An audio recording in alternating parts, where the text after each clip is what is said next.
Почитувани гледачи, добар ден. Медицинско катче на Слободен печат. Денесниот гостин е единствениот лиценциран детски кардиохирург во државава.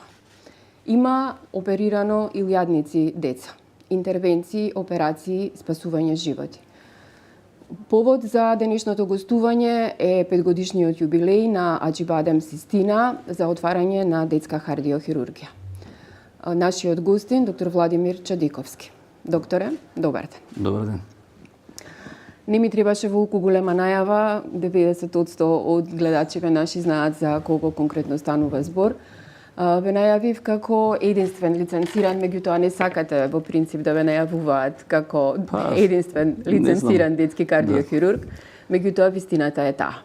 Па не се сеќам последен пат овде исто гостов, поминано 2-3 години миројатно. 3 години, да. Гледам по бројкава на операции, но поминаа 5 години веќе во Аџибадем Систина, така да имаме еден мал јубилеј во однос на 15 годишниот што беше во клуб на болницата и баш онака ми е драго бидејќи направивме еден одел JCI акредитиран кој што навистина се гордеам, така да. Бројките зборуваат дека над 600 интервенции се направени за овие 5 години откако работите таму. Околу 600 интервенции се направени. Па не знам, мислам тоа што не се ни, кога све ова започна, не ни очекував дека еден ден ќе имам JCI акредитиран одел со тим од повеќе 80 луѓе. Додека ја стално викам дека ние овде го зборуваме, некој оделот е полн со деца, некој се грижи за нив и најмногу од све сум горд на тимот, бидејќи тоа беше најмакотрпно овие колку веќе 13-14 години од кога почна овој цел наречен од почетокот како проект. Е да направиш тим. Бидејќи ја стално викам ќе најдеш и пари, и опрема и све, али ако немаш добар тим, све е џабе, така да. Значи ли ова дека веќе има некој кој што може да ве наследи? Па уште у фаза, бидејќи тоа остана како последна опција во однос на хируршкиот момент, бидејќи е доста тешка работа, али во однос на сите оние, бидејќи е мултидисциплинарен тимот, не е само хирург, туку има ова од ретките начално гранки каде што не зависи само од вас. Вие сте само еден дел од тој систем. И бидејќи има интензивна анестезија, перфузија, сестрите се многу битни у целиот систем, така да баш е онака еден тимска работа. Ајде околу самите операции. Тоа се фондовски операции, на вашиот одел се оперираат, односно се прават интервенции на деца од 0 до 18 години. Околу самата операција, текот на опоравувањето, бидејќи рековте дека станува збор за еден тим, односно еден оддел со 80 луѓе вработени.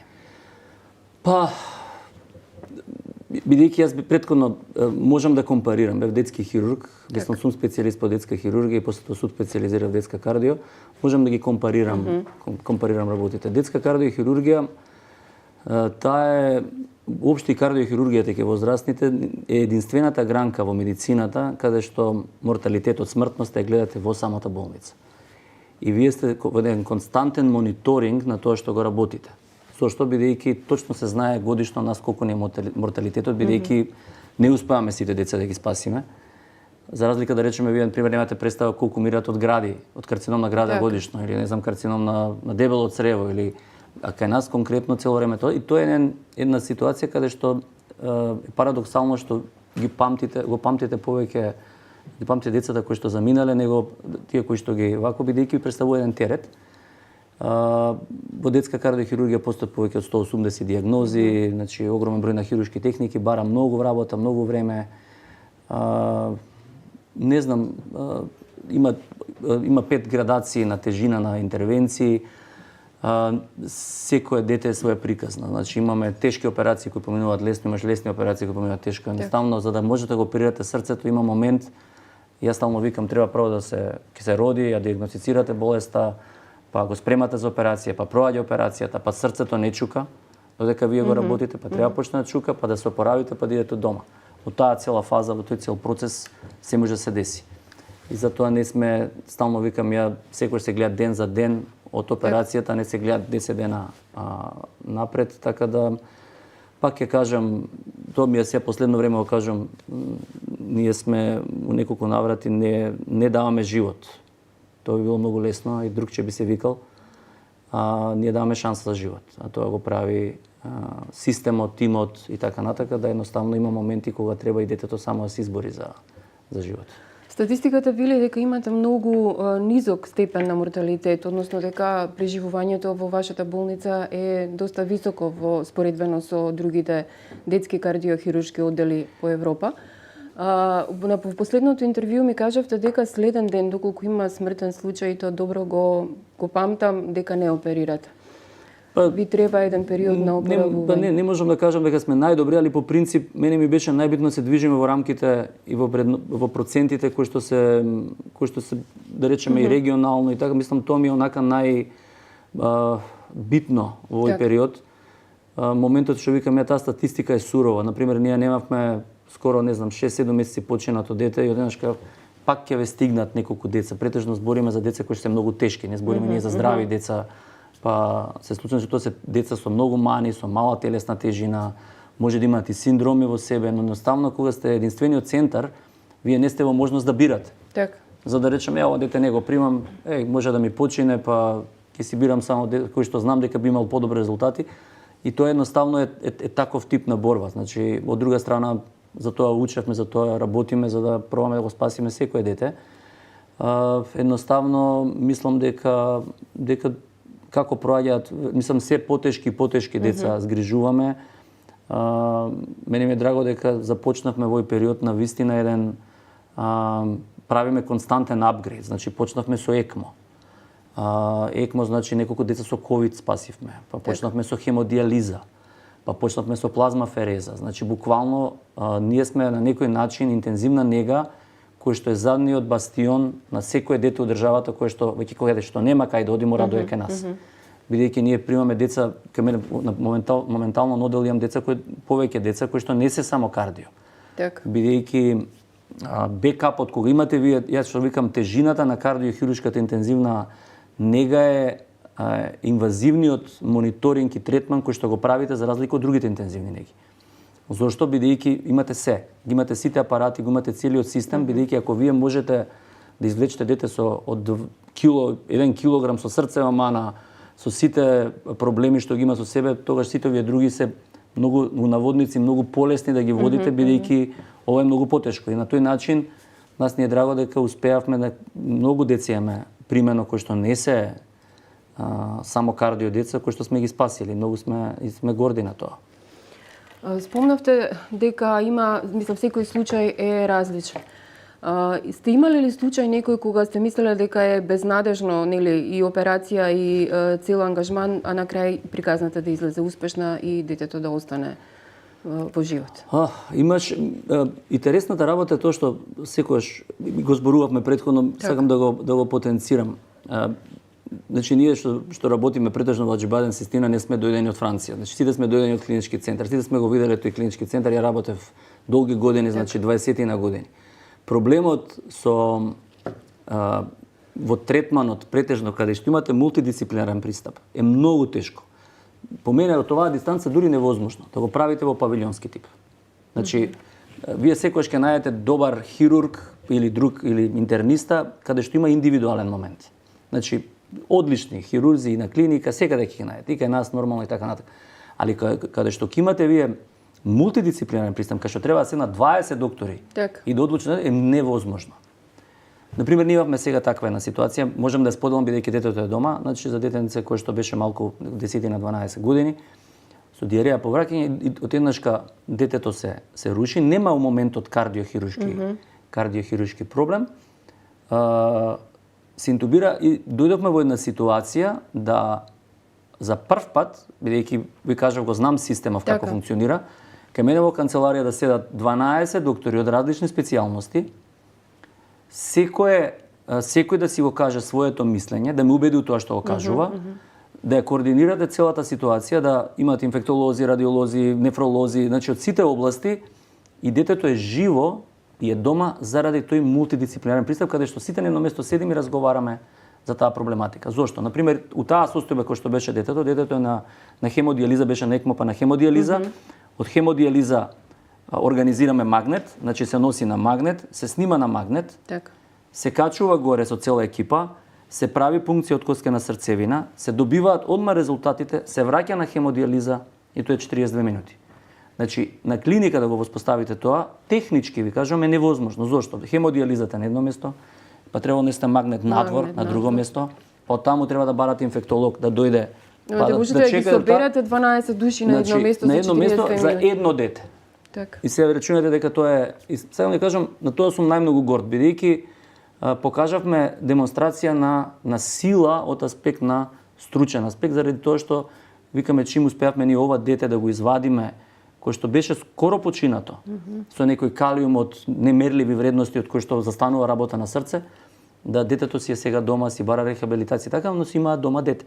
Значи, сакам да ви кажам, тоа ми е мене онака најголем успех, бидејќи со самото тоа што викам јас и секогаш се борев, бидејќи сум по природа сум продуктивен човек, не сум некој деструктивен, е што по принцип е нешто да оставите поди себе. Значи, да не зависи само од мене. Например, ја да сега вако и тоа све се затвара, не едноставно да системот стане самоодржлив. Тоа ми беше најбитно и мислам дека тоа највише успеавме сега. И сум горд на тоа. Имате стотици операции позади себе. Ке ми кажете сега, ако ве прашам кој е најмладиот пациент кај вас, најмлад е по тежината практично, немате по возраст. Кој е најмалиот пациент и која е најкомплицираната операција која што имате изведена? Опа, мислам за однос на тежината, јас стално кажам, бидејќи тоа е онака и за гледачите и за вакво која не сум, мислам тежината као тежина е дискутабилна секогаш и носи поголем морталитет и поголема смртност и така натака, но мене да речеме ме фасцинираат некои работи кои што ја покажуваат човечката природа на ситуации кои што едноставно повеќе ми остануваат во себе него самата тежина, дали сме спасиле дете од 1 килограм или од 2 килограми, по принцип не ми прави некоја разлика и едното и другото детенце, мислам нема, али демонстрацијата на човекот си, он пример ја мислам најмногу ги сакам да кажам децата со Даунов синдром, дека они се однаква една експресија на љубов. Имаме огромен број на деца оперирано со деца со Даунов синдром кои порано немале ни теоретски шанси да бидат оперирани пред да започне проектот, да кажам, за детска кардиохирургија. Имаше некоја статистика, пример, од 2001 до 2012-13, кога започнавме, ние повеќе од 1300 деца се починати без можност да бидат оперирани, што е огромна бројка на деца, бидејќи немале можност. Едноставно, дете со Даунов синдром да пратите во странство било невозможно. И едноставно, можам неколку, да кажам, успешни приказни, човечки судбини, да кажам, имаше една од нив ми е демонстрацијата на сила и колку се силни мајките. Например, има многу ми беше драго, бидејќи детенцето на една фамилија им се оперираше, бидејќи не знаеа дека има срцева мана и моравме итно да го оперираме ради други причини и се оперираше во понеделник од тетралогија се вика зболувањето, значи тоа е трети, четврти степен. И ќе речете, окей, не, што е проблемот за тоа што оперира, бидејќи мајката се пораѓаше со второто дете вторник. И се може да мислите која е тежина. Едното дете ви се оперира од срце во понеделник, а вие треба да извадите друго дете и едноставно, мислам, машко нема шанси тоа го издржи, мислам, само мајка може. И едноставно ми е многу драго дека се заминаа дома со 2 деца. Али, мислам, тој притисок, можам да замислам колку е голем да мајката едноставно чекаше, мислам дека плодот не го извади другото детенце додека не види што ќе се случи со ова дете. И така ги памтам, некој имаше исто една ситуација, имавме сега прошта година, мислам ја објавив негде беше објавена да детенцето имаше најтешка срцева мана, транспозиција и нормално родителите многу млади може да ја прекинат бременоста. Иако ние сме доста и го зборуваме тоа во однос на тоа може наредно прашање ми го поставите ќе ви го кажам, али по принцип беше и да сакаа да ја прекинат бременоста, еби да ги убедиле да ги едноставно не може. Да ве прашам зошто нема знаете ми одговорите, дека има брат близнак. И братчето стома го штити ова дете дека не можат ова никако да го мртват, бидејќи ќе отиде и другото дете. Така. И на тој начин успеавме исто да си заменат со 2 деца дома. Така, онакви, затоа ви кажав, тежината не значи колку што ви човечкиот фактор ми беше многу ми е по-врежан кога ги слушам вакви, тоа се приказни кои што веројатно никогаш нема ги заборам, за демонстрација на сила на живот, така да онака баш ми остава повеќе тоа го памтам, него тежината. Остана ли уште нешто недоработено во детската кардиохирургија? Зборувам вас како човек, ве прашувам како лекар, кој што сте основоположник на некој начин на детската кардиохирургија во држава. Па, мисле дали треба да имам пензија? Не мислев на тоа, да мислев на такво нешто ќе ви го поставам прашањето сигурно. Па, да ви кажам искрено, мислам дека ако се би сакал да имам уште поголем подлодок и така натака, едноставно да ја што викам, чим дојдам во ситуација повеќе да возам мотор и него да оперирам, веројатно сум успеал повеќе, али во оваа ситуација мислам дека сега влеговме во една фаза која што долги години ја чекавме да операциите на деца на срце стане една рутинска работа. Како што е вашата работа и како што се едноставно да си течат работите, бидејќи ја кажувам неколку наврати сум кажал, може ме почитуваат, може не ме почитуваат, може вика добро било, лошо било, не знам како и да кажат, лош хирург, добар хирург, не. Али јас знам една работа дека отворив пат за идните генерации. Мојата кариера вака онака ќе заврши за некое време, сум го кажал неколку наврати. Али патот и базата за да можат понатака да продолжат младите генерации, мислам дека тоа би било. Ви се случува ли бидејќи сте име во вашава професија, да инсистираат родителите вие да го оперирате детето? Па не, видете, нема инсистирање, мислам, они знаат дека сум само ја. И тука нема можност да речат, не, мислам, нема, целата работа ја стално го потенцирам. Тој триаголник на доверба меѓу таткото, мајката и јас во ситуација вако. Еден тој баланс се наруши, веќе нема, ако нема доверба, се руши целиот систем. Значи, многу е тешка операцијата, многу е тешко да воспоставите притисокот што го имате, ако они не ви веруваат на мене и на целиот систем е многу комплексен. Така да од таков аспект не. Но на пример, тоа ви го напоменав преска, баш би сакал да го спомнам во однос на прекинувањето на бременост. Тоа е стално и тоа го потенцирам, бидејќи се уште го имаме тој проблем, иако законски е предвидлив. Така. Ја не сум против абортуси и такви ствари, јас сум либерален во тој аспект, но да речеме ви имате до 21 гестацијска недела право да си решите што сакате да правите. Значи, сакате да имате бебе, некаде да имате бебе. Мислам, може да има милион причини. После 21 гестацијска недела, веќе тоа не е абортус, има глава, раце, нозе. Така. Моментот што е дискутабилен, се открива срцевата мана. И вие имате, ја ви кажам, доаѓате кај мене, имате тетралогија, ја ви кажам, смртност е 5 до 7%. Така. И вие се одлучувате да ја прекинете бременоста, тргајќи од аспект дека некој ќе ви каже, млади сте, ќе си направите друго дете. У тој момент ја им викам дека ви потпише тој што ќе ви го каже тоа, дека ќе имате друго дете. Значи не може никој да ви гарантира дека ќе имате. Значи може ова е тоа што треба да се борите.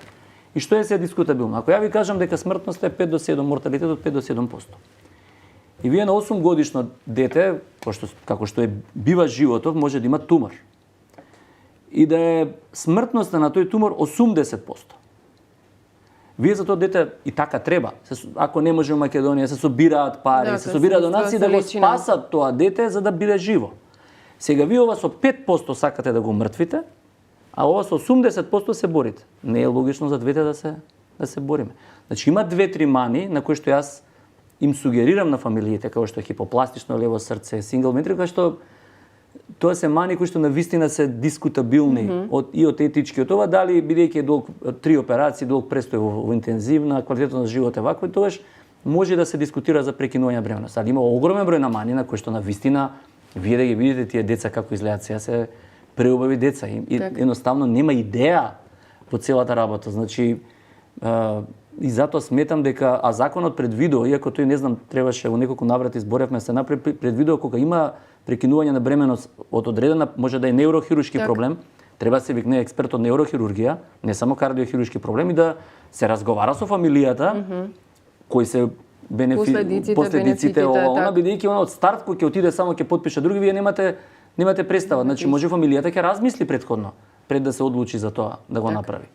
И сега ние од држава се бориме со наталитет, ние дојдовме до некои резултати кај што вика 50% од децата се раѓаат, 50% се прекинува бременост. За деца кои што апсолутно имаат нормален quality of life. Значи, како секоја болест може да има милион проблеми, значи ние не збориме овде за здрави деца, али во текот на времето. Така да мислам дека тоа треба да се обрне внимание, бидејќи на пример на запад е недозволиво. Мислам едноставно не дозволуваат. Само кај нас мислам се прави на тој начин. И мислам дека треба во Америка, па мислам има држави кај што у затвор сите, не е само Така за прекина бременост. За прекина бременост, така да само да кажам не дека сум против, али мислам дека треба да се разговара на оваа тема пред се. Ги спомнавте моторите, рековте дека треба да дојдете до стадиум некој кога повеќе ќе возите мотори отколку ќе оперирате. Да, тешко изгледа се уште, али последен да пат се кога надевам. се видовме, олтајмерите беа 5 на број и 5 мотори. Каква е состојбата сега? Сега забега работата, мислам скроз. Дојдовме до ситуација да правиме емисии за коли и мотори, тоа спонтано така. Има еден креативен момент да направиш дистракција од свего што го работиш. Јас стално викам пасијата е една многу убава работа кој што има. Ама од пасија не се живе. Така Мислам, тоа е само трошиш од пасија, не правиш пари од пасија. Али влегов во еден креативен момент за правење на, сакавме да направиме на симбиоза помеѓу олтајмерите и нашите убавини со гости и искочи многу и многу е гледана и на YouTube и на телевизија, така да онака посебна приказна се олтајмерите се посебна приказна, има све во нив, онака баш е еден арт те враќа назад. Сега кој ќе видите вие сите коливе се исти, да ве прашам да ги погодите, нема ги погодите кои се. Да, сите наликуваат. Пишете на GPT, направиме го Поршеот па позади, аудиот напред и он ќе ти склепа кола каква сакаш. Ова беа стварно ги цртале на рака, мислам онака баш е една пасија која што, не знам, треба да се доживе. Треба да се возите нека да видите. Веројатно поедноставно ќе ме сватите. Да, така е потешко. Повеќе возите мотор или олтајмер возила? Изборувам коли. Па Скопје повеќе сум со мотори, олтајмерите се повеќе не од аспект дека иако законот не предвидува вакво, тоа е онако ќе речат не е секојдневна употреба и реално е така. Ти не можеш олтајмери да идеш на пазар. Дека некој ќе те удри, тие делови се скапи и се возат ван Скопје претежно, а градов е веќе незамисливо, мислам, без мотор, бидејќи не се вози, мислам, она. Проблемот има другари стално ме критикуваат за ја немам технички, не можам да изведам повеќе од 3-4 дена да искочам, они патуваат по 10 на дена, не можам да излезам толку од работа за да ме нема толку денови. Али по принцип градот сум повеќе на мотор него на олтајмери, а викенди обавезно гледам да избегам. Сега малку чекам време. Го гледате само како пасија или евентуално бизнис?